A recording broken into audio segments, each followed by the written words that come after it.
والعاقبة للمتقين ولا عدوان إلا على الظالمين أشهد أن لا إله إلا الله وحده لا شريك له وأشهد أن محمدا عبده ورسوله صلى الله عليه وعلى آله وصحبه وسلم تسليما كثيرا أما بعد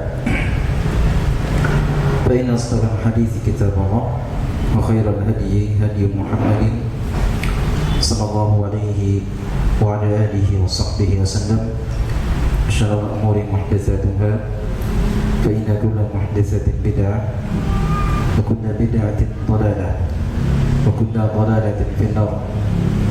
أيها الإخوة والأخوات rahimani wa rahimakumullah, alhamdulillah kembali kita bisa berkumpul bersama-sama di tempat yang berkah ini untuk melanjutkan pembahasan kitab Syarah Al-Arba'in An-Nawawiyah yang dikarang oleh Syekh Al-Allamah As-Salih Al-Fauzan hafizahullahu ta'ala. Penjelasan dari kitab Al-Arba'in An-Nawawiyah karya Al-Imam Al-Muhaddith Al-Faqih Al-Imam An-Nawawi Abu Zakaria Yahya bin Sharaf rahimahullahu ta'ala. Ada banyak pembahasan yang telah kita sebutkan dari kitab ini, diantaranya rukun yang pertama dari rukun iman, kemudian rukun yang kedua, ketiga, keempat dan yang kelima. Sekarang kita akan masuk menyebutkan dan menjelaskan rukun yang keenam dari rukun-rukun iman. Baik, silakan. Bismillah. Qala asy-syarih hafizahullah ta'ala الركن السادس الإيمان بالقدر والقدر هو سر الله جل وعلا هو سر الله جل وعلا والقدر هو ما قدره الله مما كان itu dari wazan fa'ala yufa'ilu qaddara yuqaddiru. والقدر هو ما قدره الله مما كان وما يكون إلى أن تقوم الساعة جرى القلم بالمقادير وكتب في اللوح المحفوظ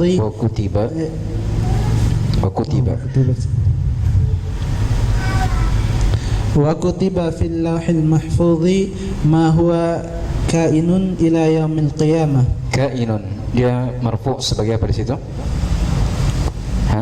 Sebagai naibul fa'il dari kutiba. Ahsan, boleh. Ya, tapi yang tepatnya ma di situ. Ma-nya sebagai Ma-nya sebagai apa? Naibul fa'il. Adapun kain sebagai khabar dari huwa. Kan begitu ya? Tapi ma di situ sebagai apa? Apa anunya? Dia isim mausul bima'na alladhi. Baik, barakallahu fik. Lanjut.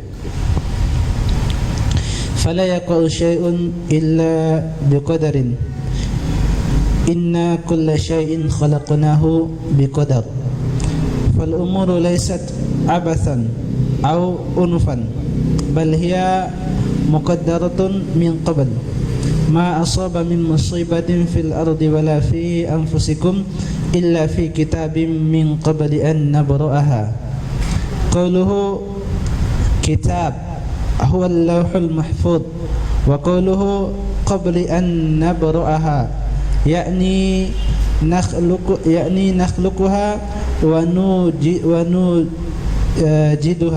Baik, kata penulis hafizahullah ta'ala, rukun yang keenam dari rukun iman. Kata beliau, apa itu? Keimanan kepada takdir. Tentunya takdir sebagaimana yang telah kita ketahui bersama terbagi menjadi dua, takdir yang baik dan takdir yang buruk. Wal qadaru huwa sirrullahi jalla wa ala, sementara takdir merupakan rahasia Allah Subhanahu wa taala. Bahasa kerennya misteri ilahi. Tahu ya? Ada sebuah judul yang ditampilkan di stasiun televisi, biasanya menyebutkan misteri ilahi. Apa artinya misteri ilahi? Ya, rahasia Allah. Jelas ya? Itu sebenarnya takdir. Baik. Jadi takdir kata beliau merupakan rahasia Allah Jalla wa'ala, dan takdir apa saja yang ditakdirkan oleh Allah Subhanahu wa ta'ala mimma kana wa ma yakunu, apa saja yang telah terjadi dan apa saja yang akan terjadi sampai tegaknya hari kiamat. Jadi tidak ada dasarnya itu, atau tidak mungkin sesuatu yang terjadi di muka bumi kemudian lepas dari takdir Allah. Tidak mungkin. Bahkan semua yang terjadi di muka bumi itu berdasarkan takdir Allah Subhanahu wa ta'ala. Kita bisa berkumpul di malam hari ini karena apa? Karena takdir. Allah yang mentakdirkannya, Allah yang memudahkan, Allah yang mentakdirkan kita untuk bisa berkumpul di tempat yang mulia ini. Jaral qalamu bil maqadir, dan pena telah bergerak untuk menuliskan takdir-takdir. Jadi Masya Allah, ternyata takdir ini semua yang telah tercatat berdasarkan pena yang Allah perintahkan, di mana pena tersebut Allah perintahkan untuk menulis semua takdir yang pernah ada. Iya, Allah Subhanahu wa ta'ala disebutkan dalam sebuah hadis, Rasulullah SAW bersabda, kataballahu maqadiran khalaiq qabla an yakhluqas samawati wal ard bi 50,000 sanah. Allah Subhanahu wa ta'ala mencatat takdir makhluknya 50.000 tahun sebelum penciptaan langit dan bumi. Dan juga Rasulullah SAW bersabda, kataba awwala ma khalaqa Allahu al-qalam thumma qala lahu uktub, qala wa ma aktub, qala uktub bima huwa kainun ila yaumil qiyamah. Kata Rasulullah SAW, makhluk yang pertama kali Allah ciptakan adalah pena.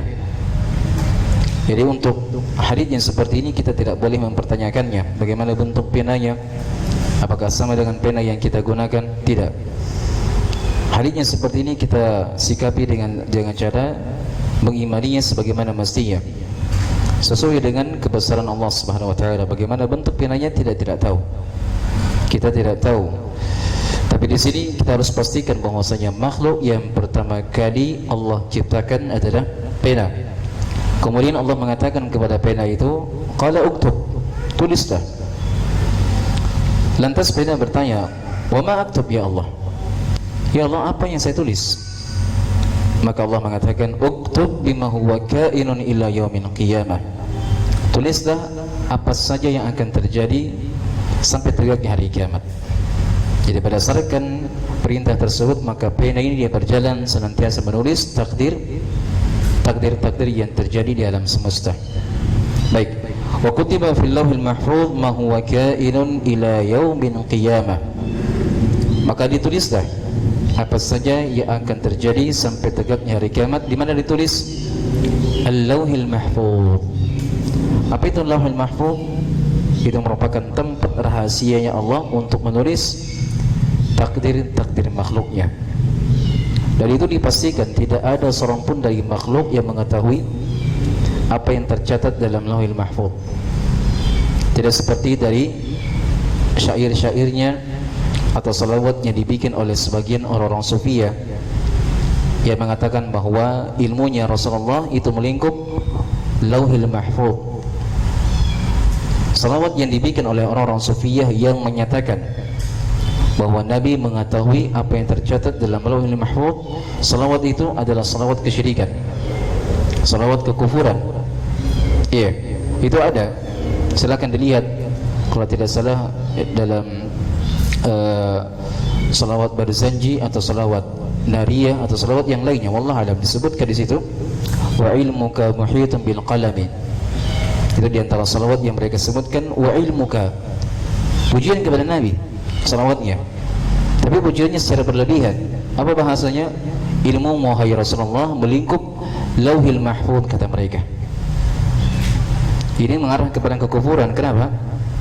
Seakan-akan mereka menyetarakan Nabi dengan Allah Subhanahu wa ta'ala. Maka dipastikan itu orang yang mengucapkan seperti ini sudah keluar dari agama Islam, karena tidak ada seorang pun yang mengetahui tentang apa yang tertulis dalam Lauhil Mahfuz kecuali Allah Subhanahu wa ta'ala. Sampai malaikat Jibril sekalipun tidak mengetahuinya, yang mana Jibril merupakan makhluk yang paling dekat dengan Allah Subhanahu wa ta'ala dari kalangan malaikat. Tapi Bersama dengan kedekatan beliau saja tidak mengetahui apa yang tertulis dalam Al-Lauhil Mahfuz. Fala yaqa'u syai'un illa biqadarin. Maka tidak ada yang terjadi di alam semesta kecuali berdasarkan takdir Allah. Allah Subhanahu wa taala menyatakan inna kulla syai'in khalaqnahu biqadar. Sesungguhnya kami menciptakan segala sesuatunya itu dengan takdirnya.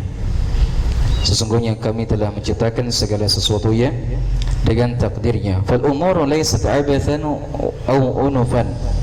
Maka setiap perkara itu tidak mungkin terjadi begitu saja. Semua perkara itu tidak mungkin terjadi begitu saja, tidak ada yang mengaturnya, tidak ada yang mentakdirkannya. Tidak mungkin Anda menikah dengan perempuan, dengan istri yang begini, yang cantik, yang biasa-biasa saja. Itu sudah takdir. Anda memiliki kekayaan seperti ini, Anda memiliki rumah ini, memiliki anak begini, itu semuanya berjalan atas takdir Allah Subhanahu wa taala. Nah, seorang muslim itu untuk menyikapi takdir, dia hanya sekedar pasrah, memasrahkan dari apa yang ditakdirkan oleh Allah Subhanahu wa taala. Tapi ingat, bukan artinya pada saat dia mengetahui segala perkara itu berjalan sesuai dengan takdir kemudian tidak berusaha, tidak berikhtiar. Itu namanya omong kosong. Memang kita pahami bahwasanya segala perkara terjadi dengan takdir Allah, tapi bukan artinya seorang itu pasrah dengan takdir kemudian tidak berusaha, tidak berikhtiar, tidak mengambil sebab. Tempuh sebab-sebabnya, jalankan segala sesuatunya, berikhtiar, kemudian bersandar kepada takdir. Itu yang tepat. Tapi kalau seorang dia hanya bersandar kepada takdir kemudian tidak berusaha, itu namanya omong kosong dan bentuk celaan kepada takdir Allah Subhanahu wa taala. Baik. Unufan, itu artinya unufan. Unufan itu artinya Allah Subhanahu wa taala mengetahui perkara setelah terjadi. Itu tidak mungkin terjadi di muka bumi ini. Ada terjadi kemudian Allah baru tahu. Seperti keyakinan dari Al-Qadariyah atau Al-Mu'tazilah atau Al-Jahmiyah. Mereka mengatakan al-amru unufun. Itu istilah ya dalam kitab akidah. Kalau Anda melihat dalam kitab akidah tentang keyakinan Al-Qadariyah, keyakinan Jahmiyah, ya mereka mengatakan al-amru unufun. Perkara itu hidung. Maksudnya bukan perkara hidup, maksudnya begini. Itu sebuah istilah, sebuah ungkapan yang maksudnya Allah Subhanahu wa taala hanya mengetahui perkara setelah terjadi. Itu tidak mungkin. Bahkan ini adalah kalimat-kalimat kekufuran. Kenapa dikatakan kekufuran? Karena bentuknya merendahkan, melecehkan Allah Subhanahu wa taala. Tidak mungkin. Bahkan sebelum terjadi perkara itu 50.000 tahun sebelumnya Allah sudah mengetahuinya. Bahkan sebelumnya lagi Allah sudah mengetahuinya. Seperti hadis yang telah kita bacakan tadi. Kataballahu maqadiral al-khalaiq qabla an yakhluqas samawati wal ardi bi 50,000 sanah. Allah telah menuliskan semua takdir. Allah sudah tuliskan semua takdir apa yang terjadi di langit, di bumi, di daratan, di lautan sebelum penciptaan langit dan bumi 50.000 tahun sebelumnya. Nah, kita berada di tempat ini, Allah sudah tahu, sudah digariskan oleh Allah sebelum penciptaan langit dan bumi 50.000 tahun sebelumnya. Iya, Allah sudah mengetahuinya, Allah sudah takdirkan semuanya. Jadi apa yang diungkapkan oleh yang menulis di sini, fal umuru laysat 'abathan wala unufan, iya, adalah perkara yang benar, bahwasanya takdir atau perkara itu tidak mungkin terjadi begitu saja, atau dia terjadi, iya, Allah Subhanahu wa taala mengetahuinya setelah terjadi. Itu tidak mungkin. Bal hiya muqaddaratun min qabl, bahkan semuanya terjadi atas takdir yang telah terdahulu. Ma asaba min musibatin fil ardi wala fi anfusikum illa fi kitabin min qabli an nabra'aha. Allah Subhanahu wa taala menyatakan apa saja yang menimpa diri kalian berupa musibah di bumi atau musibah yang menimpa diri kalian, kecuali semua yang telah berada dalam Alkitab. Nah, sekarang Alkitab di sini ditafsirkan oleh para ulama yaitu Lauhil Mahfuz. Maka di antara penamaan daripada Lauhil Mahfuz di dalam Al-Quran adalah Alkitab. Di antara penamaan Lauhul Mahfuz disebutkan dalam Al-Quran adalah Al-Kitab. Iya. Baik. Allah mengatakan bahwasanya apa saja yang menimpa kalian berupa musibah di bumi atau pada diri kalian, semuanya telah tercatat dalam kitab, yaitu Lauhul Mahfuz, min qabli an namra'aha, sebelum kami menciptakan semuanya. Iya. Wa qawluhu al-kitab huwa Lauhul Mahfuz, kitab itu kata beliau adalah Lauhul Mahfuz. Wa qawluhu min qabli an namra'aha, yani nakhluquha wa nujiduha. Baik, lanjut.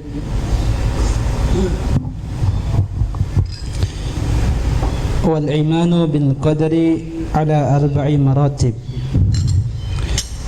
Al martabatul ula al imanu bi ilmillahi jalla wa ala.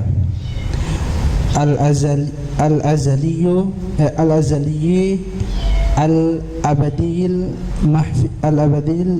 muhiti bi kulli shay'in, ay na'taqidu anna Allah alima kulla shay'in, alima ma kana wa ma yakunu. Baik. Wal imanu bil qadri ala 4 maratib. Keimanan kepada takdir itu memiliki 4 tingkatan. Memiliki 4 tingkatan. Seorang tidak akan bisa sempurna keimanannya kepada takdir sampai dia menjalankan 4 tahapan ini, sampai dia mengimani 4 perkara. Yang pertama, al-imanu bi ilmillahi jalla wa ala al-azali al-abadi al-muhitu bi kulli syai'. Dia mengimani akan ilmunya Allah yang melingkup segala sesuatu. Dia mengimani akan ilmunya Allah yang melingkup segala sesuatu. Al-azali, al-azali itu artinya yang terdahulu, ilmunya Allah yang terdahulu sekali, tidak ada awalnya. Al-abadi, ilmu yang terdepan, yang terus, yang tidak ada ujungnya. Jadi ilmunya Allah sangat luas. Apa yang telah terdahulu dan apa yang akan terjadi tidak ada batasannya. Itulah ilmunya Allah. Harus kita imani itu. Ilmunya Allah yang melingkup segala sesuatu. Iya. Apa saja yang di langit, di bumi, daratan, lautan, jalanan, di rumah, di pasar-pasar, di kantor, semuanya terjadi, Allah mengetahuinya. Siapa yang ikhlas di dalam majelis ilmu, siapa yang betul-betul mengharapkan ilmu di majelis ilmu, siapa yang betul-betul mengharapkan wajah Allah, Allah semuanya sudah tahu. Dia harus tahu bahwasanya apa saja yang terjadi di muka bumi tidak luput dari ilmunya Allah. Tidak luput. Iya. Aina na'taqidu anna Allah 'alima kulla syai'. Maksudnya kita meyakini bahwasanya Allah mengetahui segala sesuatu. 'Alima ma kana wa ma yakunu. Allah mengetahui apa yang telah terjadi dan apa yang akan terjadi. Tambahkan di situ, tambahkan lagi, 'alima ma yastahillu wuqu'uhu. Law kana 'alima kaifa sayakun. Iya. Di antara hal yang menunjukkan keluasan ilmunya Allah, Allah mengetahui segala perkara yang mustahil untuk terjadi. Iya. Allahu alima ma yastahillu wuqu'uhu. Law waqa'a la'alima Allah subhanahu wa ta'ala kaifa yakun. Allah subhanahu wa ta'ala itu mengetahui juga dari perkara-perkara yang mustahil terjadi. Namun kalau seandainya terjadi, Allah juga mengetahui bagaimana kesudahannya. Apa contohnya? Contohnya, manusia dikembalikan ke dunia setelah mereka disiksa di alam kubur, setelah mereka dimasukkan ke dalam neraka. Allah tahu itu kan mustahil terjadi. Manusia setelah dijemput oleh ajalnya, disiksa dalam api neraka, untuk mereka dikembalikan ke dunia kan perkara mustahil. Tapi Allah sebutkan itu. Allah sebutkan kalau seandainya manusia dikembalikan ke dunia, Allah tahu bagaimana akibatnya. Allah mengatakan dalam surah Al-An'am, "Walau ruddu la'adu lima nuhu an." Kalau seandainya manusia dikembalikan ke dunia, maka pasti mereka akan mengulangi dari perkara-perkara yang diharamkan, pasti. Jadi perkara yang mustahil terjadi, kalau seandainya terjadi, Allah juga mengetahuinya bagaimana ketika dia terjadi. Contohnya tadi, Manusia pada saat mereka disiksa di api neraka, mereka akan berharap untuk dikembalikan ke dunia. Tapi Allah sebutkan itu, kalau seandainya mereka dikembalikan ke dunia, maka pasti lagi apa yang mereka bikin, dunia lagi dikejar, maksiat lagi dibikin, zina lagi yang dikerjakan, pasti itu. Iya. Maka karena Allah tahu akibatnya, bagaimana kesudahannya, oleh karenanya tidak mungkin manusia dikembalikan, tidak mungkin. Karena kalau saya dikembalikan juga pasti akan berbuat yang sama. Dipikirkan lagi hartanya, bendanya, rumahnya dan segala macam, itu yang akan terjadi. Makanya tidak perlu dikembalikan, karena percuma. Jelas? Contoh yang berikutnya, yang kedua, yang terhalang menunjukkan keluasan ilmunya Allah adalah adanya Tuhan selain Allah Subhanahu wa taala, adanya ilah, adanya sembahan selain Allah Subhanahu wa taala, adanya pencipta selain Allah Subhanahu wa taala. Adanya ilah selain Allah adalah perkara yang mustahil terjadi, tidak mungkin. Ada sembahan selain Allah Subhanahu wa taala, sembahan yang hak itu tidak mungkin terjadi. Iya. Tapi Allah sebutkan itu, kalau seandainya ada ilah selain Allah Subhanahu wa taala, maka Allah menyebutkan dalam firman-Nya, "Lau kana fihi ma'alihatun illallah lafasadata." Kalau seandainya ada ilah selain Allah, maka akan hancur langit dan bumi. Hancur. Bagaimana bisa terjadi? Satu Tuhan yang satu menginginkan ini siang, di Makassar siang, Tuhan yang satu maunya Makassar malam. Satunya mau panas, satunya mau dingin. Tuhan si A maunya manusia berjalan dengan kepalanya, Tuhan si B maunya manusia berjalan dengan tangannya. Rusak alam semesta, rusak. Iya. Tuhan si A maunya tidak ada oksigen di dunia, satunya mau ada oksigen, akan rusak. Satunya mau terbangkan gunung, satunya mau diamkan, rusak sekali. Maka dengarlah ketika Allah menyebutkan, "Law kana fihi ma'alihatun illallah lafasadata." Kalau sekiranya ada Tuhan selain Allah Subhanahu wa taala, ada ilah selain Allah, maka kata Allah, lafasadata, akan rusak alam semesta. Iya. Dan juga dalam surah Al-Mu'minun Allah mengatakan, iya, mattakhadallahu min waladin wa ma kana ma'ahu min ilah idzan ladhahaba kullu ilahin bima khalaqa wa la'ala ba'dhum 'ala ba'dhin subhanahu wa ta'ala amma yusyrikun. Allah tidak pantas untuk mengambil pasangan, tidak pantas untuk mengambil syarikat. Mattakhadallahu min waladin wa ma kana ma'ahu min ilah. Dan juga tidak mungkin ada ilah selain Allah Subhanahu wa ta'ala. Kenapa? Kalau seandainya ada Tuhan selain Allah, idzal ladhahaba kullu ilahin bima khalaq. Kalau seandainya ada Tuhan selain Allah, maka setiap Tuhan akan pergi dengan apa yang diciptakan. Karena dia sudah menciptakan, maka dia akan pergi dengan apa yang diciptakan. Iya. Wala 'ala ba'dhum 'ala ba'd. Maka niscaya juga antara Tuhan yang satu dengan Tuhan yang lainnya akan saling mengalahkan. Kan begitu? Saling berperang mereka karena ingin merebut, ingin berkuasa. Itu sifatnya Tuhan, kan? Ingin mengalahkan. Itulah sifatnya Allah yang Al-Ghalab, yang Maha mengalahkan. Karena memang Allah Subhanahu wa taala tidak ingin ada di antara makhluknya yang bisa mengalahkan, dan memang tidak akan mungkin terjadi. Ada di antara makhluk yang bisa mengalahkan Allah Subhanahu wa taala. Maka Allah sebutkan itu, apa yang akan terjadi kalau seandainya ada Tuhan selain Allah Subhanahu wa taala. Paham di sini? Nah, kembali dalam pembahasan, disebutkan oleh penulis bahwasanya di antara hal yang menunjukkan keluasan ilmunya Allah adalah Allah mengetahui segala sesuatunya, apa yang telah terjadi dan apa yang akan terjadi. Baik, lanjut yang kedua. Al-martabatu tsaniyah al-imanu bi anna Allah kataba fil lawhil mahfuz ma huwa kainun ila yaumil qiyamah.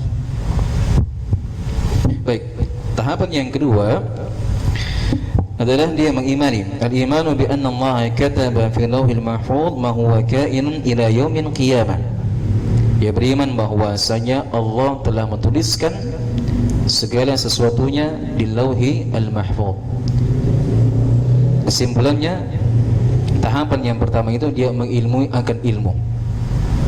Yang kedua, dia mengilmui, dia meyakini akan penulisan takdir, bahwa apa saja yang ada di muka bumi ini sudah dituliskan oleh Allah dengan serapi-rapi mungkin di Lauhil Mahfuz. Tidak mungkin ada yang terjadi kemudian luput dari penulisan. Tidak mungkin itu. Bahkan sampai daun-daun yang berjatuhan di kegelapan malam, ranting-ranting yang berjatuhan di kegelapan malam juga Allah pasti mengetahuinya. Semut-semut yang berjalan di kegelapan malam di bawah tanah, binatang-binatang yang bergerak di bawah laut, dari ikan, dari yang lainnya, bagaimana mereka bergerak, apa yang mereka makan, jumlah makanan yang mereka makan, setiap harinya, setiap detiknya Allah mengetahui. Allah mengetahui dan Allah telah menuliskan segala sesuatunya. Baik, ini tahapan yang kedua adalah seorang mengimani bahwasanya semua takdir telah dituliskan oleh Allah. Yang ketiga,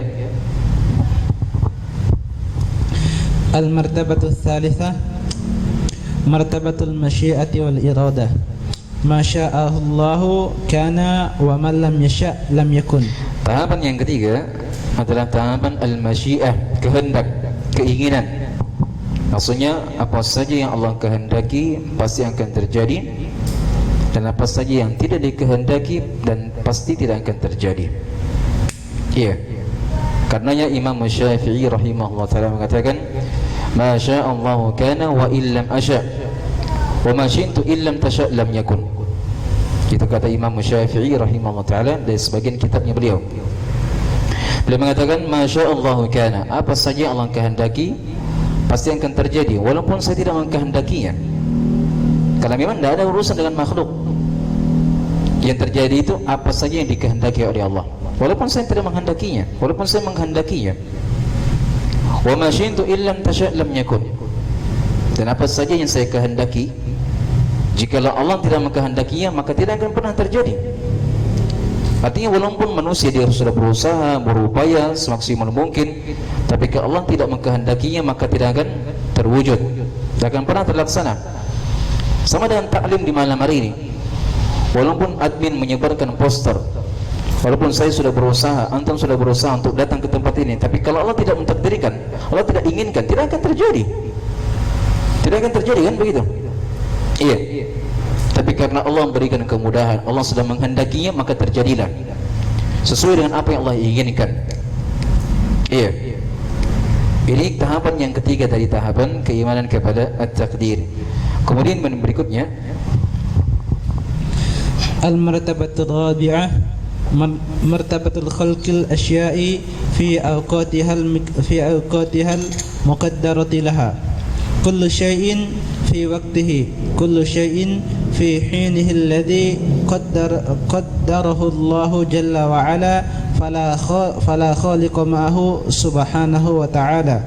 Qala ta'ala, Allahu khaliqu kulli syai' wa huwa ala kulli syai'in wakil. Wallahu khalaqakum wa ma ta'malun.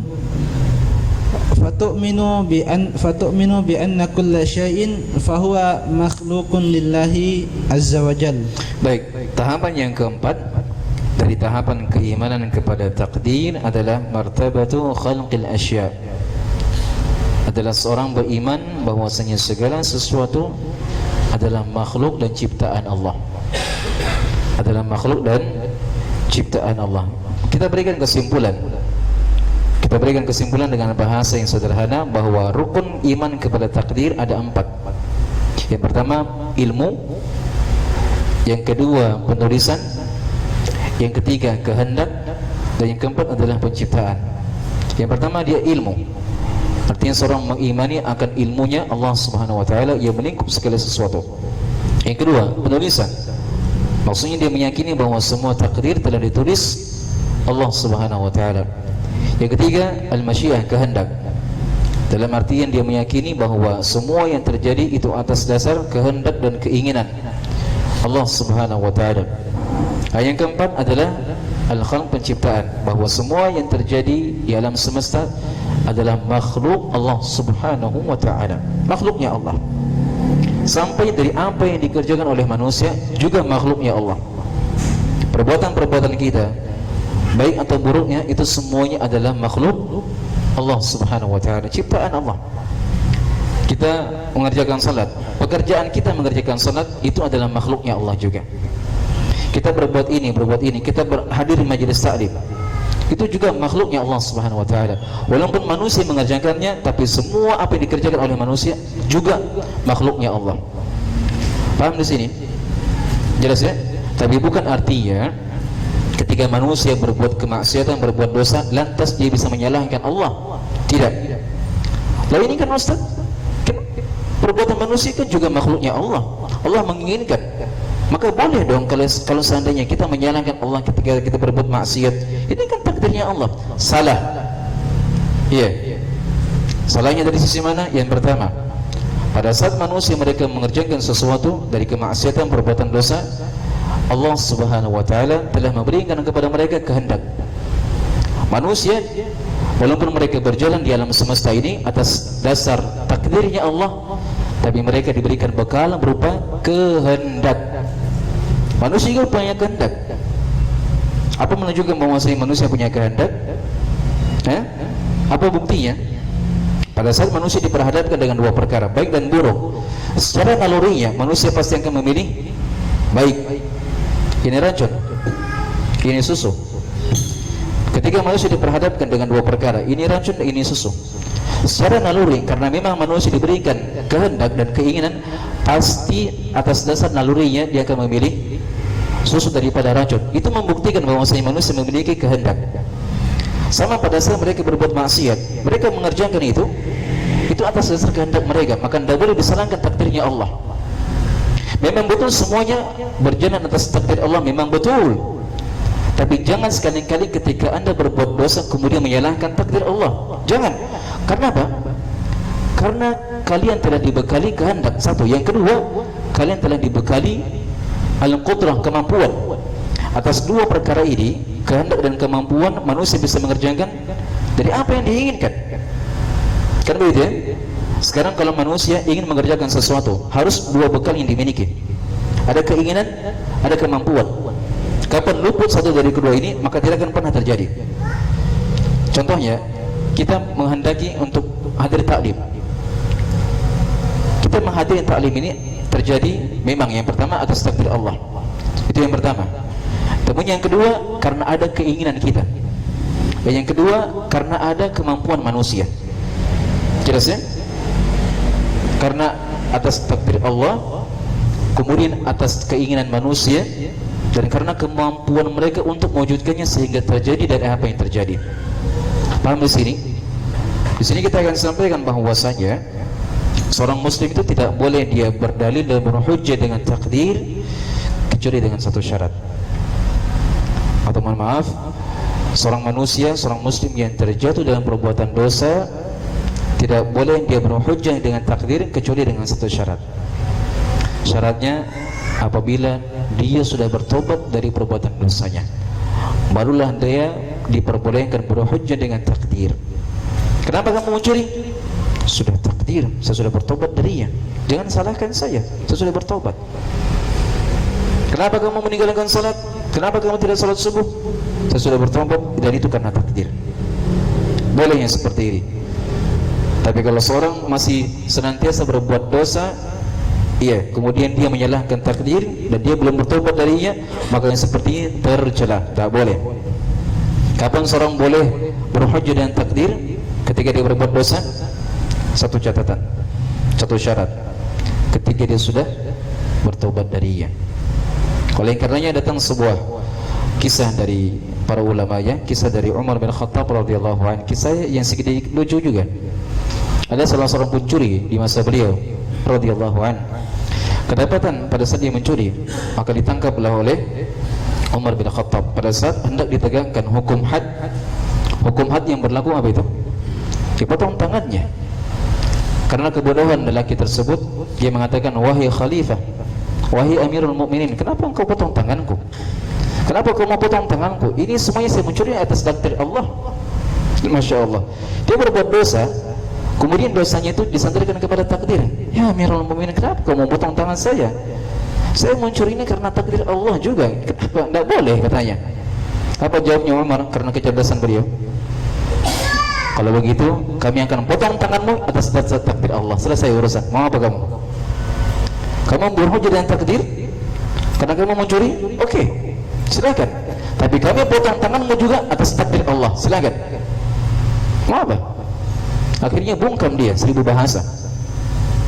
Diambil dalil dari cerita ini bahwa seorang itu tidak boleh berhujjah dengan takdir atas perbuatan dosa yang dikerjakan kecuali setelah dia bertaubat darinya. Karenanya Nabi Musa alaihissalam ketika dia menyalahkan Nabi Adam, pada saat Nabi Musa dan Nabi Adam mereka bertikai beradu argumentasi, Nabi Musa menyalahkan Nabi Adam, ya Adam, disebabkan karena dosamu sehingga kami pun dimasukkan ke dalam bumi. Maka Nabi Adam berhujjah dengan takdir, atalumuni ala syai'in mimma qaddarallahu azza wa jalla. Wahai Musa, apa engkau menyalahkan saya? Apakah engkau menyalahkan saya atas suatu perkara yang telah ditakdirkan oleh Allah Subhanahu wa taala? Perhatikan Nabi Adam, dia berhujjah dengan takdir pada saat dia melakukan dosa. Tapi dia berhujjah dengan takdir karena memang pada saatnya beliau sudah bertaubat. Beliau sudah bertaubat, makanya beliau baru berhujjah dengan takdir. Maka diambil dari hadis yang mulia ini, seorang boleh berhujjah dengan takdir pada saat dia sudah bertaubat darinya, khususnya bagi mereka yang telah berbuat dosa. Boleh. Paham di sini? Baik. Ini tahapan yang keempat disebutkan oleh penulis rahimahullah taala terkait dengan keimanan kepada at-taqdir. Kemudian kata penulis hafizahullah taala, Allah Subhanahu wa taala berfirman, Allahu khaliqu kulli syai'in wa huwa ala kulli syai'in wakil. Allah Subhanahu wa taala itu menciptakan segala sesuatu dan Allah itu maha mampu atas segala sesuatunya. Baik, mungkin ada yang isyikal, ada yang bertanya, Ustaz, kalau seandainya Allah menciptakan segala sesuatu, berarti Allah menciptakan dirinya juga? Iya. Ini namanya syubhat-syubhat syaitan. Kalau ada yang munculnya seperti ini, segera hilangkan. Segera hilangkan, karena ini syubhatnya syaitan. Iya. Atau mungkin ada yang mengatakan, bukankah Allah Subhanahu wa taala maha mampu atas segala sesuatu? Kenapa Allah tidak menciptakan yang semisal dengan dirinya? Kan begitu ya? Ini kan dikatakan Allahu khaliqu kulli syai', Allah menciptakan segala sesuatu. Allah maha mampu juga. Kenapa Allah tidak menciptakan yang semisal dengan dirinya? Kan Allah maha mampu. Jadi bagaimana jawabannya ini? Ini saya kasih syubhat sedikit. Saya kasih syubhat. Bagaimana jawabannya ini?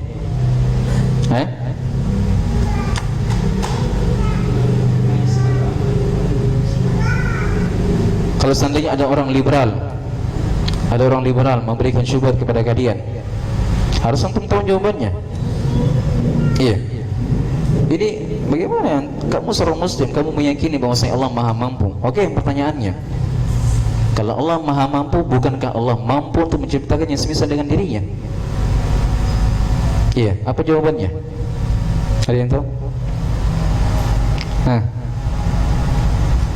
Mudah sekali, sederhana. Catat baik-baik jawabannya. Ada dua jawaban yang disebutkan oleh para ulama tentang pertanyaan seperti ini. Yang pertama, pertanyaan seperti ini tidak ada jawabannya. Satu. Atau bisa dikatakan pertanyaan ini adalah pertanyaan yang terlarang, pertanyaan yang bid'ah, tidak pernah diajukan oleh para sahabat kepada Nabi. Catat baik-baik itu pertanyaan yang terlarang, tidak ada jawabannya. Jelas ya? Bahkan mempertanyakan seperti ini adalah terlarang dalam agama Islam. Kenapa terlarang? Tidak pernah ditanyakan oleh para sahabat, tidak pernah ditanyakan oleh Nabi. Iya. Yang kedua, jawaban yang paling mengena lagi, Allah Subhanahu wa taala itu memang maha mampu, tapi kemampuan Allah Subhanahu wa taala hanya berkaitan dengan perkara yang mungkin terjadi. Kita harus pahami itu. Memang dikatakan Allah maha mampu atas segala sesuatu, tapi kemampuan Allah itu hanya berkaitan dengan perkara yang mungkin terjadi. Perkara yang mungkin terjadi, Allah mampu baginya. Allah mampu. Tapi perkara-perkara yang tidak mungkin terjadi, itu tidak ada urusannya dengan kemampuan Allah. menciptakan yang semisal dengan diri Allah, itu perkara yang mustahil terjadi dan mungkin terjadi. Seperti yang telah kita sebutkan tadi, tak? Apa akibatnya ketika Allah menciptakan atau ada Tuhan selain Allah? Apa yang akan terjadi? Rusak alam semesta. Jadi kemampuan Allah Subhanahu wa taala itu hanya terkait dengan yang mungkin terjadi saja. Adapun yang mustahil terjadi, tidak ada sangkut pautnya dengan kemampuan Allah Subhanahu wa taala. Apa itu perkara yang mungkin terjadi? Inilah semua yang terjadi di muka bumi ini. Iya. Dari yang tadinya miskin menjadi kaya. Mungkin tidak? Mungkin. Makanya Allah mampu untuk menjadikan seorang miskin menjadi kaya. Mungkin sekali. Yang tadinya bodoh kemudian menjadi cerdas. Mungkin tidak? Mungkin. Makanya Allah mampu untuk merubah yang tadinya dia bodoh kemudian menjadi cerdas. Mudah. Atau misalnya seorang manusia, seorang perempuan melahirkan tanpa adanya hubungan biologis, mampu tidak? Mungkin tidak, mungkin saja. Makanya Allah mampu untuk melahirkan Nabi Isa, ya, atau Nabi Maryam melahirkan Isa tanpa seorang bapak. Sangat mungkin, sangat mudah bagi Allah. Itu maksudnya, paham ya? Baik. Sudah masuk Isya ini? Kita selesaikan sedikit ya. Kemudian Allah Subhanahu wa taala berfirman juga, wallahu khalaqakum wa ma ta'malun. Allah Subhanahu wa taala menciptakan kalian dan juga Allah menciptakan apa yang kalian kerjakan. Jadi berdasarkan ayat ini kita ambil sebuah faedah bahwasanya apa saja yang dikerjakan oleh manusia juga merupakan ciptaan Allah Subhanahu wa taala. Yang terakhir, fatu'minu bi anna kulla syai'in fa huwa makhluqun lillahi 'azza wa jalla. Maka engkau meyakini bahwa segala sesuatunya adalah makhluk Allah Subhanahu wa taala dari arsy sampai ke bawah. Dari arsy yang merupakan makhluk yang paling besar secara mutlak. Tidak ada lagi yang melebihi daripada itu. Kalau ditanya siapakah makhluk yang paling besar yang pernah Allah ciptakan, maka jawabannya adalah arsy. Iya, arsy yang paling besarnya. Jadi arsy yang paling sampai ke bawah semuanya adalah makhluk Allah Subhanahu wa taala. Mau melihat kebesaran arsy, lihat hadits Nabi SAW. Nabi telah memberikan perumpamaan antara kursinya Allah dengan langit dan bumi. Langit dan bumi itu ibarat seperti gelang yang kecil dilemparkan di padang pasir yang sangat luas. Itu langit dan bumi begitu besar ya. Tapi kalau dibandingkan dengan kursinya Allah, maka langit dan bumi ibarat sebuah gelang yang sangat kecil dilemparkan dalam padang pasir yang sangat besar.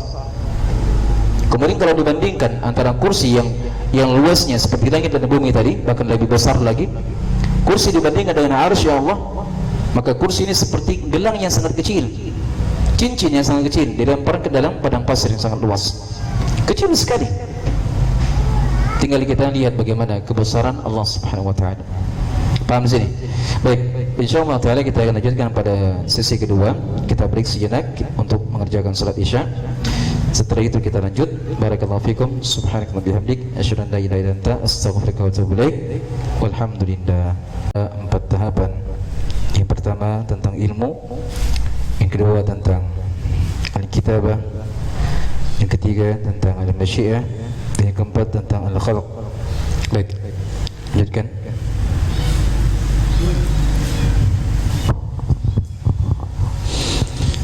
ثم قال الشارح حفظه الله تعالى: هذه مراتب الإيمان بالقضاء والقدر. قال الله جل وعلا: ألم تر أن الله يعلم ما في السماوات وما في الأرض ما يكون من نجوى 3 إلا هو رابعهم ولا 5 إلا هو سادسهم ولا أدنى من ذلك ولا أكثر إلا هو معهم أينما كانوا ثم ينبئهم بما عملوا يوم القيامة إن الله بكل شيء عليم. وقال: ما أصاب من مصيبة في الأرض ولا في أنفسكم إلا في كتاب وهو اللوح المحفوظ من قبل أن نبرأها أي نخلقها فهي مكتوبة قبل أن تخلق أن نخلق فهي مكتوبة قبل أن تخلق قبل أن تخلق. إن ذلك على الله يسير لكي لا تأسوا على ما فاتكم ولا تفرحوا بما آتاكم. Baik, kata penulis hafizahullah taala, hadhihi maratibul imani bin qada'i wal qadar. Demikiannya cara bacanya. Kasih intonasi supaya agak bagus didengar bacaannya. Hadhihi maratibul imani bin qada'i wal qadar. Qala Allah jalla wa ala alam ta'lam anna Allah ya'lamu ma fis samawati wa ma fil ard. Kata beliau, ini adalah tahapan keimanan kepada takdir. Allah Subhanahu wa taala berfirman, alam tara anna Allah, tidakkah engkau melihat bahwasanya Allah mengetahui apa saja yang ada di langit dan apa saja yang ada di bumi. Dan terperinci lagi, Allah mengetahui apa yang ada di dalam hati manusia. Ya'lamu kha'inatal a'yun wa ma tukhfis sudur. Ialah Allah yang mengetahui mata-mata yang berkhianat, dan juga Dia mengetahui apa yang terbetik dalam hati. Apa yang terbetik dalam hati oleh manusia walaupun belum dikerjakan, Allah sudah mengetahui. Apa yang akan kita rencanakan setelah taklim ini, Allah sudah tahu. Apa yang terbesit dalam hati kita, dalam pikiran kita, apa akan kita kerjakan setelah taklim, Allah sudah tahu. Allah sudah mengetahuinya. Maka di antara faedah seorang beriman kepada takdir Allah, akan luasnya ilmunya Allah, itu akan membuat dirinya senantiasa berhati-hati dan tidak bermudahan dalam berbuat hal-hal yang sifatnya kekeliruan, berbuat dosa. Dia akan berhati-hati karena sebelum dia mengerjakan saja, Allah sudah tahu. Ini yang berbuat ini, Allah sudah tahu semuanya. Jelas ya? Tidak saya, tidak antum, semuanya dari kita telah diketahui apa yang terbesit dalam hati kita. Iya. Jadi Allah Subhanahu wa taala mengkhabarkan, tidakkah kalian mengetahui bahwasanya Allah mengetahui apa saja yang ada di langit, jumlah malaikat, apa perbuatan mereka, apa yang mereka kerjakan, berapa jumlah bintang di langit, berapa kadar air yang ditampung oleh awan dari air hujan tersebut, kemudian berapa volume yang jatuh ke bumi dari air hujan itu. Allah tahu apa yang ada di langit. Wa ma fil ardi, dan juga Allah mengetahui apa saja yang ada di bumi. Manusia, apa yang dimakan, berapa jumlah makanannya, berapa jumlah oksigen satu kali nafasan, satu kali yang mereka hirup. Allah tahu berapa kadarnya. Ya. Ma yakunu min najwa thalathatin illa huwa rabi'uhum. Tidak ada 3 orang yang mereka berbisik-bisik kecuali Allah yang keempatnya. Tidak ada perkumpulan yang mereka berbisik-bisik bercerita dengan pembicaraan yang dirahasiakan kecuali Allah yang menjadi keempat. Wala khamsatin illa huwa sadisuhum. Dan tidak ada 4 orang yang mereka berkumpul berbisik-bisik kecuali Allah yang menjadi kelimanya. Ya. Wala adna min dzalik wala aktsara illa huwa ma'ahum aina ma kanu. Dan tidak ada juga perkumpulan sedikit daripada itu atau lebih banyak daripada itu kecuali Allah bersama mereka dimanapun mereka berada. Bagaimanapun kita bergerak, bagaimanapun kita bersembunyi, pasti Allah menyertai kita dengan ilmunya, bukan dengan zatnya, tapi Allah menyertai kita dengan ilmunya dimanapun kita berada, agar supaya tidak disalahpahami bahwa sebagian manusia dari kalangan orang-orang sufiyah meyakini bahwa Allah bersama hambanya dengan zatnya. Pemikiran ini pemikiran yang mengeluarkan dari agama Islam. Sepakat para ulama yang mengatakan bahwa Allah bersama dengan hambanya dengan zatnya, itu adalah pemikiran yang mengeluarkan dari keislaman. Dan itu diyakini oleh orang sufiyah, Allah bersama kami. Tapi parahnya lagi kalau seandainya ada yang mengatakan Allah sudah menyatu dengan dirinya, na'udzubillah. Maka yang ragu atas kekufuran orang seperti ini juga dia kafir. Mengatakan bahwasanya Allah sudah menyatu dengan dirinya, itu diucapkan oleh orang sufiyah. Katanya kalau sudah terlalu dalam zikirnya, itu seakan-akan dia sudah menyatu dengan Allah. Anda itu makhluk yang sangat lemah, makhluk yang sangat hina Anda itu. Kok bisa misalnya Allah yang maha mulia kemudian menyatu dengan diri Anda? Allah saja dengan kemuliaan tidak pernah menyatu dengan Nabi Muhammad sallallahu alaihi wasallam. Apalagi dengan diri Anda yang penuh dengan kehinaan itu, penuh dengan dosa dan maksiat. Syauzubillah. Maka yang ragu atas kekufuran orang yang mengatakan seperti ini juga dia kafir, keluar dari agama Islam. Hati-hati. Jelas ya? Jadi maksud daripada kebersamaan Allah dengan hambanya adalah kebersamaan dengan ilmu dan bukan dengan zat. Iya. Tsumma yunabbi'uhum bima 'amilu yaumal qiyamah.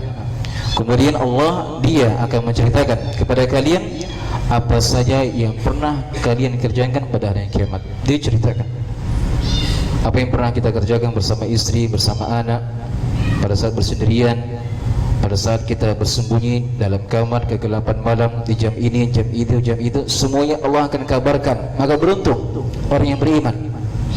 Orang beriman itu pada hari kiamat tidak akan disebarkan aibnya. Itu orang beriman. Allah akan berdua-duaan dengan mereka. Sudah kita lewati ya pembahasan tentang al-ard. Al-ard itu artinya Allah hanya menampakkan kepada si fulan, ini kesalahanmu, ini kesalahanmu, tapi tidak disampaikan di halayak manusia. Tidak. Itu untuk orang beriman, orang saleh. Kamu pernah berbuat ini, pernah berbuat ini, berbuat ini. Maka si fulan mengatakan, iya ya Allah, betul saya pernah berbuat. Maka di hari itu juga kata Allah, sesungguhnya kami telah mengampuni dosamu dan kami akan tutup dari aib-aibmu. Tapi untuk orang kafir akan dibuka, dibongkar semua perbuatannya, dibongkar. Mereka pernah berbuat ini, membuat makar, membuat, semuanya akan dikabarkan, dibongkar. Iya. Yauma tubalas sarair. Hari di mana setiap apa yang tersembunyi dalam hati akan dibongkar oleh Allah. Apa yang tersembunyi dalam hati ketika di dunia, pada hari kiamat Allah akan bongkar. Iya.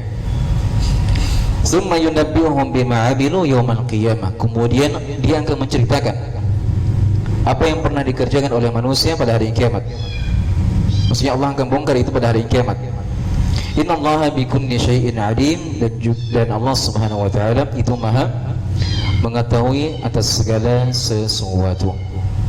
Perhatikan pada ayat ini, Allah kabarkan di awal ayat, alam tara annallaha ya'lamu ma fis samawati wa ma fil ard.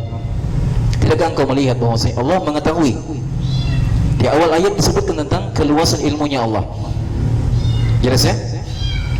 Di akhir ayat dijadikan sebagai penutup ayat bahwasanya Allah Subhanahu wa taala mengetahui segala sesuatunya. Jadi awal ayat tentang ilmu, di akhir ayat tentang ilmu juga. Maka ayat yang dibawakan oleh penulis adalah bercerita tentang tahapan rukun keimanan kepada takdir yang keberapa? Yang keberapa? Yang pertama. Saya ulangi. Tahapan takdir kepada tahapan keimanan kepada takdir ada berapa? Ada 4. Yang pertama tentang ilmu. Kan begitu ya? Maka ayat ini disebutkan oleh penulis adalah bercerita tentang tahapan keimanan kepada takdir yang pertama. Iya. Yang berikutnya kata beliau, Allah Subhanahu wa taala berfirman, "Ma asaba min musibatin fil ardi wala fi anfusikum illa fi kitab." Apa saja menimpa diri kalian berupa musibah pada diri kalian itu kecuali sudah ada tercatat dalam Alkitab. Ini ayat ini bercerita tentang rukun keimanan kepada takdir yang kedua, yaitu tentang penulisan Alkitabah, bahwa semua yang menimpa diri kita sudah tercatat dalam Lauhil Mahfuz, sudah tercatat. Kita punya pendapatan hari ini 1 juta, kita punya pendapatan 10.000, 20.000, Allah sudah gariskan, Allah sudah catat itu. Kapan dicatat? 50.000 tahun sebelum Allah menciptakan kita, bahkan 50.000 tahun sebelum menciptakan langit dan bumi. Terus untuk apa berkeluh kesah? Aduh, saya pecah ini, hari ini cuma dapat 10.000. Itu apa berkeluh kesah? Itu apa? Itu sudah digariskan. Aduh, pecah lurang, kurang ini penumpang hari ini. Aduh, pecah. Tidak usah bersedih, tidak usah galau, santai saja. Itu semua sudah digariskan oleh Allah. Lalu kenapa untuk galau? Untuk apa? Kalau anda galau, apakah menambah rezeki? Menambah pendapatan? Tidak bertambah. Kan begitu ya? Iya. Anda buka bisnis, ternyata kurang pembeli. Apa ini? Sudah santai saja, biasa saja. Karena anda dapat penghasilan atau tidak dapat, itu semuanya sudah digariskan oleh Allah. Sudah terima takdir saja. Berdoa di hari kemudian agar supaya dilancarkan rezeki, itu saja. Kalau hari ini kurang dapat penghasilan, sudah sabar, syukuri apa yang ada, besok berdoa. Berdoa dengan yang rajin agar supaya Allah memudahkan rezeki, itu saja. Itu sikapnya seorang beriman. Bukan berkeluh kesah dengan apa yang didapatkan. Iya. Tapi setiap musibah yang mereka dapatkan, mereka jadikan sebagai pelajaran untuk memotivasi di hari esok. Itu sifatnya orang beriman. Paham di sini? Baik. Kemudian dikatakan di sini pada ayat berikutnya, inna dzalika 'ala Allah yasir. Sesungguhnya hal tersebut adalah mudah bagi Allah. Likai la ta'sau 'ala ma fatakum wa la tafrahu bima atakum. Ayat yang terakhir disebutkan oleh penulis adalah ayat yang menunjukkan bagaimana sikap seorang muslim atau di antara manfaat seorang beriman kepada takdirnya Allah. Apa itu? Likai la ta'sau 'ala ma fatakum. Agar supaya kalian tidak bersedih dari apa yang luput dari kalian. Setelah disebutkan tentang takdir, setelah Allah menyebutkan tentang takdir, ayat berikutnya Allah mengatakan likai la ta'sau 'ala ma fatakum. Apa manfaatnya? Setelah kalian beriman kepada takdir, hal itu supaya kalian tidak bersedih dari perkara yang luput dari kalian. Kita luput, tidak mendapatkan rezeki. Dan mungkin juga kita tidak mendapatkan rezeki, tapi kalau seandainya kurang pendapatan, kurang penghasilan, apa yang kita bikin? Jangan bersedih. Likai la ta'sau 'ala ma fatakum. Tadi itu supaya kalian tidak bersedih tentang apa yang luput dari kalian. Tidak dapat hari ini, sabar, pasrahkan, bersyukur, qanaah. Karena belum takdirnya. Naik kendaraan tiba-tiba dapat musibah, sudah selesai.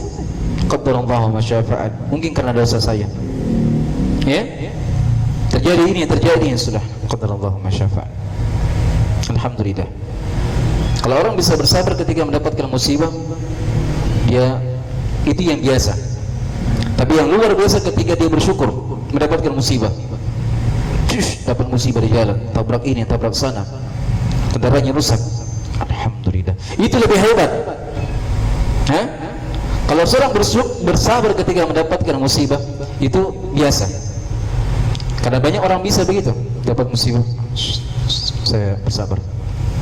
Tapi yang luar biasa adalah ketika dia bersyukur ketika mendapatkan musibah. Alhamdulillah, saya baru dapat musibah seperti ini. Banyak orang di luar sana mendapatkan musibah jauh lebih berat lagi. Coba lihat. Alhamdulillah, musibahnya enteng ji. Saya tidak mati ji. Iya, musibahnya cuma kecelakaan sedikit, tidak sampai meninggal. Alhamdulillah, bersyukur. Tapi musibah lebih bersyukur. Ini luar biasa. Ini yang seperti ini. Ini karakternya para nabi dan para rasul. Yang ketika mereka mendapatkan musibah bukan bersabar lagi, tapi sudah bersyukur. Itu para nabi dan para rasul sudah bersyukur. Kanu yafrahuna bil bala kama tafrahuna bir raha. Disebutkan oleh para ulama bahwa para nabi dan para rasul itu mereka berbahagia ketika mendapatkan kesulitan, sebagaimana kalian berbahagia ketika mendapatkan kelapangan. Luar biasa. Makanya derajat para nabi dan para rasul sangat tinggi. Sebab itu yang mereka kerjakan. Dapatkan musibah, kesulitan, malah bersyukur, malah berbahagia. Sebagaimana kita berbahagia ketika mendapatkan kelapangan. Masya Allah. Baik, kemudian apa faedah daripada seorang beriman kepada takdir dari ayat yang disampaikan oleh Allah? Wala tafrahu bima atakum, agar supaya kalian tidak merasa bangga dengan apa yang kalian miliki. Punya penghasilan besar, jangan terlalu bangga. Itu takdirnya Allah. Bukan karena kecerdasan Anda, bukan karena pangkat Anda, bintang 1, bintang 2, bintang 3, bintang 4. Mohon maaf, ini ada polisi sini. Mohon maaf. Iya. Bar 1, bar 2, bar 3, bar 4. Bukan karena pangkat, bukan karena jabatan, tapi karena sudah takdirnya Allah. Allah yang takdirkan kalian. Memang sebabnya karena pangkat kalian, tapi jangan bersandar pada pangkat. Karena memang karena pangkat saya ini bintang 1, bintang 2, bintang 4, bintang 5, bintang 6. Jangan. Likai la tafrahu bima atakum, agar supaya kalian tidak terlalu berbangga dengan apa yang kalian dapatkan. Dapat rumah, alhamdulillah. alhamdulillah. Ini bukan karena kecerdasan saya, tapi murni karena kehendak Allah. Masya Allah, yang bisa mengamalkan ini hanyalah orang-orang yang diberikan taufik oleh Allah. Dia tidak merasa bangga dengan apa yang dia miliki, punya kecerdasan, punya ilmu, alhamdulillah, Allah yang berikan. Bukan karena saya bisa berceramah, alhamdulillah, bukan karena kecerdasan saya, tapi Allah memberikan takdir yang demikian. Paham begitu? Punya dapat istri yang cantik, yang kaya raya, yang berpangkat, yang cerdas, yang paham, yang pengertian, yang memotivasi kita untuk poligami, alhamdulillah. Alhamdulillah. Bukan karena kehebatan kita, memang karena pemberian Allah Subhanahu wa taala. Kan begitu ya? Iya. Jadi ada dua manfaat dari ayat yang disampaikan ketika seorang beriman kepada at-takdir. Yang pertama, dikay la ta'sau ala ma fatakum. Hal itu supaya kalian tidak bersedih dari apa yang luput dari kalian. Jangan bersedih. Kalau kalian bersedih, kalau kalian bercucuran air mata, segera hapus air mata. Ketika mendapatkan musibah, hapus air mata, kembali bersemangat. Karena semuanya atas takdir Allah Subhanahu wa taala. Yang kedua, wala tafrahu bima atakum. Hal itu supaya kalian tidak terlalu berbangga dengan apa yang kalian dapatkan. Ini di antara manfaat seorang beriman kepada at-taqdir. Baik, lanjut. Fala tahzan ala ma fata wa ma naqasa min malika aw auladika aw mimma tuhibbun. Fala tafrah farahul asyara. Farah di situ mansub sebagai apa? Hendak ya Mira. Farah. Oh iya. Fala tafrah faraha. Maf'ul mutlaq. Ahsan, barakallahu fik. Maf'ul mutlaq. Lanjut. Fala tafrah farahal asyri wal batari wal kibari bima atakallahu minal mal. Amma al-farahu bifadlillahi fahada mahmudun. Tashkurullaha wa tafrahu bima a'taakallahu. Lakin farhul asyri farahul asyri wal batari hadha huwa al-mamnu'. Qala ta'ala la tafrah innallaha la yuhibbul farihin. Baik. Kata beliau, fala tahzan ala ma fataka wa ma naqasa min malik. Maka jangan sekali-kali engkau bersedih dari apa yang engkau tidak dapatkan dari harta. Sana sudah mendapatkan harta, sudah punya rumah, kita belum punya rumah tapi masih rumah kontrakan. Sudah, jangan bersedih. Jangan bersedih. Iya. Kenapa? Karena semuanya atas takdir Allah. Iya. Sana sudah menikah, kita belum menikah. Sudah, jangan bersedih. Jalani saja takdir. Senantiasa berikhtiar, senantiasa tunggu sebab-sebab. Paham ya? Jadi kalau seorang beriman kepada takdir dengan sebaik-baik keimanan akan memunculkan kebahagiaan yang luar biasa. Bahagia hidupnya. Dapat nikmat, bersyukur. Dapat musibah, bersabar. Dihadapi semua dengan takdir. Kalau itu luar biasa kehidupannya, pasti bahagia, pasti ketenangan, pasti kesejahteraan. Tapi kalau orang tidak beriman kepada takdir, akan gelisah hidupnya. Dapat nikmat, berbangga, bersombong. Ini memang karena kehebatan saya. Berceramah kemudian banyak pengikutnya, merasa sombong kemudian. Bukan karena Anda, tapi itu murni pemberian dari Allah. Orang yang tidak beriman kepada takdir demikian keadaannya. Mudah bersombong, mudah merendahkan, mudah begini. Tapi kalau orang beriman kepada takdir, senantiasa tenang kehidupannya. Dapat nikmat, alhamdulillah. Dapat musibah, bersabar. Baik. Fala tahzan ala ma fataka wa ma naqasa min malik aw auladik. Maka jangan engkau bersedih dari apa yang luput bagimu, darimu, dari harta atau anak-anak. Sudah menikah bertahun-tahun dan dapat anak juga. Sudah, bersabar. Jangan bersedih. Cari pasangan, cari jodoh, sudah dapat. Sudah, jangan bersedih, tetap bersabar. Iya. Mimma tuhibbu, atau engkau tidak mendapatkan dari apa yang engkau senangi. Sudah mencari ini, mencari ini, kemudian ternyata di luar ekspektasi, di luar dari apa yang kita inginkan. Sudah, bersabar saja, tenangkan dirimu, jangan bersedih. Iya.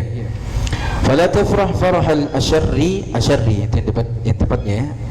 Fala tafrah farahal asyarri, iya, wal batari wal kibri. Maka jangan engkau berbangga dengan kebanggaan yang sifatnya merendahkan, kesombongan atau yang lainnya. Ini yang tercela. Berbangga dengan kesombongan, dengan merendahkan, itu yang tercela. Tapi kalau berbangga atas dasar keutamaan Allah, dia mendapatkan nikmat. Dia berbangga, dia punya mobil berbangga, tapi dia berbangganya memunculkan kesyukuran. Itu yang terpuji. Bukan artinya sama sekali tidak boleh berbangga ketika mendapatkan nikmat, boleh saja, tapi berbangganya harus melahirkan kesyukuran, bukan melahirkan kesombongan. Itu maksudnya. Bisa umrah, sudah menabung juta, sudah menabung sampai 3 tahun, 4 tahun, kemudian terwujudkan apa yang diciptakan, sudah berbangga dia. Tapi berbangganya kapan terpuji? Jika melahirkan kesyukuran. Tapi kapan berbangganya melahirkan kesombongan? Ini saya bisa umrah, ini kalian belum bisa. Saya sudah haji, kalian belum bisa. Itu yang tercela dan berbahaya, dan termasuk dosa yang sangat besar. Kafa bil mar'i ithman an yahkir akhal muslim.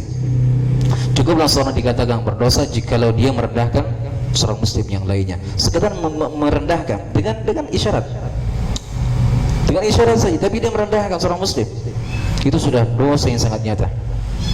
Walaupun belum terucap ucapannya, hanya sekedar isyarat, cuma begitu saja, itu sudah dosa. Sudah dosa. Apalagi kalau sudah terucap. Apa tuh? Nah, apa itu sana? Tidak ada buat dah. Itu saya udah bikin begitu. Tidak ada guna-gunanya itu orang. Lebih bagus dia mati saja itu orang. Sudah. Yang begini yang merendahkan. Apa tahu engkau tukang becak je? Apa tahu engkau cuma begini? Itu merendahkan yang mengantarkan kepada dosa. Nauzubillah. Baik. Jadi paham sini ya. Jadi seorang itu yang terlarang ketika dia berbangga yang melahirkan kesombongan, merendahkan dari apa yang dia dapatkan berupa harta. Adapun kata beliau, amal farahu bi fadlillahi, adapun dia berbangga, bersenang-senang dengan keutamaan Allah, fahada mahmudun, maka ini terpuji. Tashkurullaha wa tafrahu bima a'taka Allah, engkau bersyukur kepada Allah dan engkau berbangga atas apa yang Allah berikan kepadamu, maka ini terpuji semuanya. Lakin farahu al-asyarri wal batari hadha huwa al-mamnu', akan tetapi berbangga dengan kebanggaan yang melahirkan kesombongan, kejelekan atau yang lainnya, maka ini semuanya adalah perkara yang terlarang. Yang terakhir, lanjut.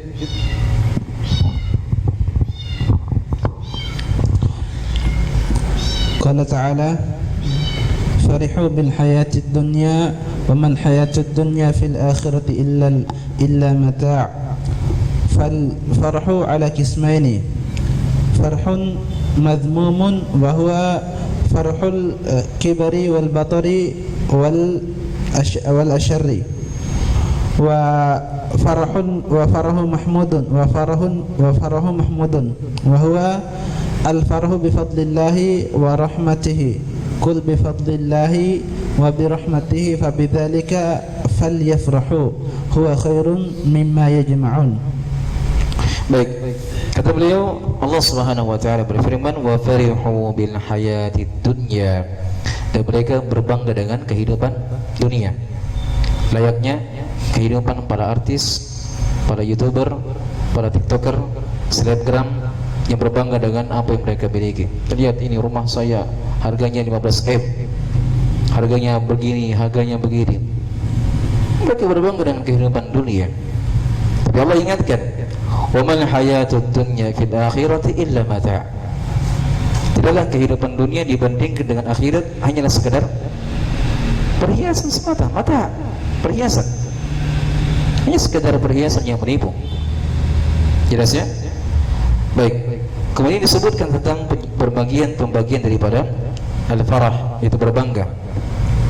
Al-farahu ala qismain, berbangga itu terbagi menjadi dua, atau bersenang berbangga terbagi menjadi dua. Farahun madhmumun wa huwa farahul kibri wal batari wal asyar. Berbangga yang sifatnya tercela adalah berbangga yang melahirkan kesombongan, merendahkan atau menghina. Itu yang pertama yang tercela. Yang kedua, farahun mahmudun, berbangga yang sifatnya terpuji, yaitu berbangga atas keutamaan dan rahmat Allah. Iya. Kapan dia terpuji? Jikalau berbangganya melahirkan apa tadi? Melahirkan apa tadi? Syukuran kepada Allah. Qul bi fadlillahi wa bi rahmatihi fabidzalika falyafrahu huwa khairum mimma yajma'un. Katakanlah wahai Muhammad, dengan keutamaan Allah dan rahmat darinya hendaknya mereka berbangga. Fabidzalika falyafrahu, dengan itulah hendaknya mereka berbangga. Huwa khairun mimma yajma'un, dan itu lebih baik daripada apa yang mereka kumpulkan. Baik, insyaallah taala kita akan lanjutkan pada pertemuan berikutnya. Semoga dari apa yang kita sampaikan bermanfaat kepada seluruhnya. Barakallahu fi wa fikum, jazakumullahu khairan. Kita tutup dengan kafaratul majlis. Subhanakallah bihamdik, asyhadu an la ilaha illa anta, astaghfiruka wa atubu ilaik. Walhamdulillah.